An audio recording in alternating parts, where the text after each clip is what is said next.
Ngaku aja deh, gaji naik, gaya hidup juga ikut naik. Tapi nabung, nggak pernah sempet. Mau nyalahin siapa kalau uang selalu habis sebelum akhir bulan? Bos? Gaji UMR? Ekonomi? Atau jangan-jangan gaya hidupmu sendiri yang pelan-pelan nyeret kamu ke lubang kemiskinan? Sekarang kita bahas langsung, tanpa basa-basi. Gaya hidup itu bukan soal kamu beli barang mewah atau enggak, tapi soal pola yang kamu ulang terus tiap bulan, tanpa sadar, yang bikin kamu susah maju. 1. Gaya hidup balas dendam sama masa lalu. Banyak orang dulu hidup pas-pasan. Begitu punya uang sedikit langsung balas dendam. Semua yang dulu nggak bisa dibeli sekarang harus punya. Dulu nggak bisa jajan Starbucks, sekarang beli tiap minggu. Dulu naik motor, sekarang maksa cicil mobil. Menurut data OJK tahun 2023, lebih dari 50% milenial di Indonesia, pengeluarannya melebihi penghasilannya. Gaya hidup jadi pelampiasan. Bukan karena mampu, tapi karena pengen ngebuktiin sesuatu. Masalahnya, ini nggak berhenti. Income naik, gaya hidup ikut naik. Nggak ada jeda buat nabung, apalagi investasi. 2. Gaya hidup ikut-ikutan. Lihat orang belanja di TikTok Shop, kamu langsung check out. Temen beli iPhone, kamu jadi pengen juga, padahal HP kamu masih bagus. Tapi ya itu tadi, FOMO. Kasus nyata. Kata data Insight Center, nunjukin 1 dari 3 pengguna pay later di Indonesia gagal bayar tepat waktu. Dan sebagian besar belanjaannya bukan kebutuhan primer, tapi barang-barang konsumtif karena pengaruh media sosial. Kelihatan keren di Instagram, tapi dompet boncos di kenyataan. 3. Gaya hidup yang penting senang sekarang. Gaji 5 juta, tapi tiap minggu nongkrong, delivery, beli es kopi kekinian, dan posting story. Alasan klasiknya, hidup harus dinikmati. Nggak salah nikmatin hidup, tapi kalau tiap nikmatin bikin rekening kamu kering, ya ada yang salah. Menurut survei Jakpat 2023, anak muda Indonesia di kota besar bisa ngeluarin 30-50% dari gajinya buat hiburan.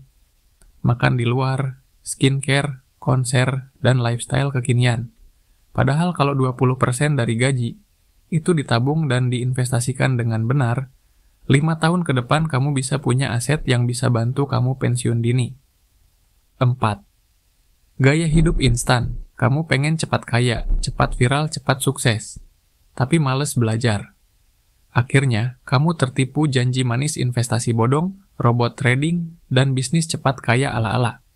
Contoh nyatanya, lihat aja kasus DNA Pro dan Fahrenheit.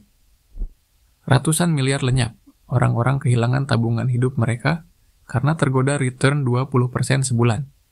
Bapepti nyatet kerugian dari investasi ilegal di Indonesia di tahun 2022 tembus 117 triliun rupiah. Karena terlalu pengen instan, mereka jadi korban. 5. Gaya hidup malas belajar soal keuangan, nggak ngerti inflasi, nggak tahu pentingnya dana darurat, nggak ngerti cara nabung yang benar.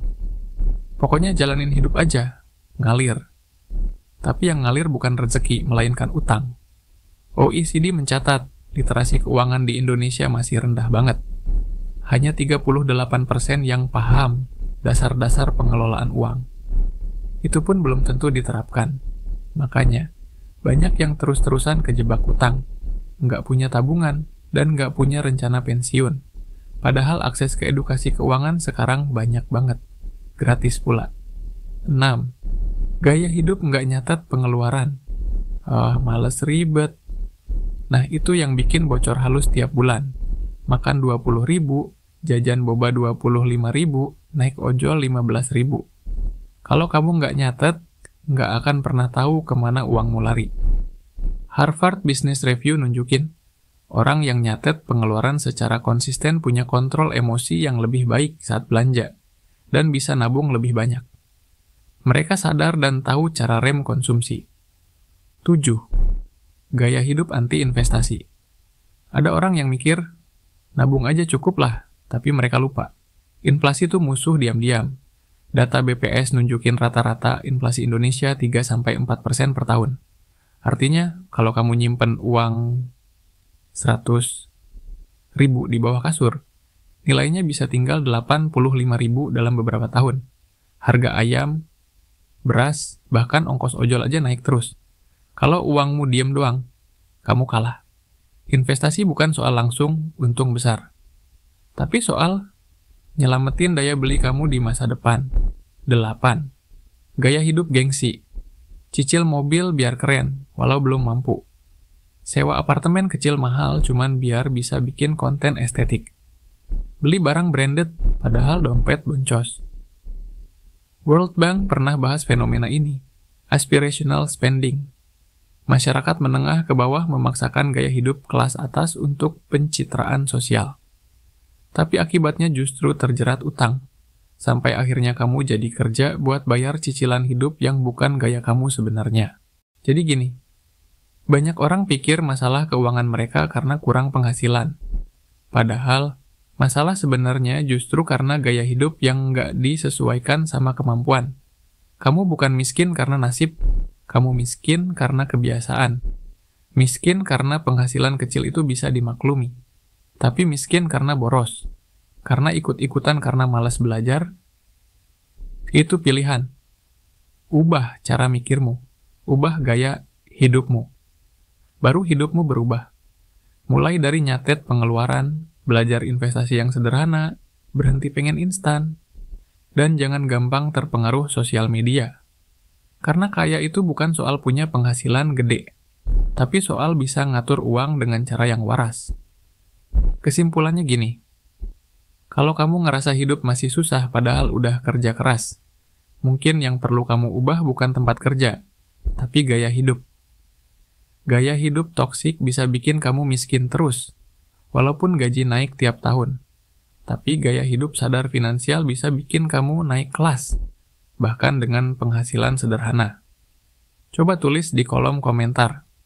Dari semua gaya hidup tadi, mana yang paling relate sama kamu? Dan apa langkah kecil yang mau kamu mulai bulan ini? Karena perubahan itu dimulai dari sadar dan ditumbuhkan lewat tindakan. Sampai jumpa di video selanjutnya.